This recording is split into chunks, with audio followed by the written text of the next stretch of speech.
নমস্কার। তৃপ্তহারে আজ বানাবো শীতের স্পেশাল মূলো ডাল। প্রথমেই মূলো কাঁচা লঙ্কাটাকে কেটে নিয়েছি আর মুগ মটর ডালটাকে 10 মিনিটের জন্য ভিজিয়ে রেখেছিলাম। এবার গ্যাসটা অন করে কড়াইয়ে সর্ষের তেল দিয়ে মূলো আর ডাল দুটোকে হালকা করে ভেজে নিলাম। অন্যদিকের গ্যাসটা অন করে দিয়ে প্রেসার কুকারে জল গরম হতে দিলাম। এদিকে জলটা গরম হয়ে গেছে, হালকা করে ভেজে নেওয়া মূলো আর ডালটা দিয়ে দিলাম। প্রেসার কুকারের মধ্যে দিয়ে দিলাম কাঁচা লঙ্কাও, সামান্য নুন হলুদ দিয়ে 5টা সিটি হতে দিলাম।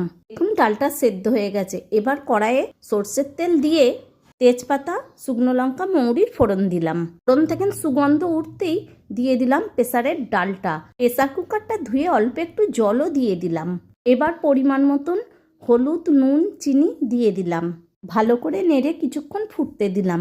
এবার চেরা কাঁচা লঙ্কা, ধনে পাতা, কাঁচা সর্ষের তেল ছড়িয়ে দিতেই রেডি মূলো ডাল। প্লিজ বন্ধুরা, ভালো লাগলে লাইক, শেয়ার, সাবস্ক্রাইব করে দেবেন।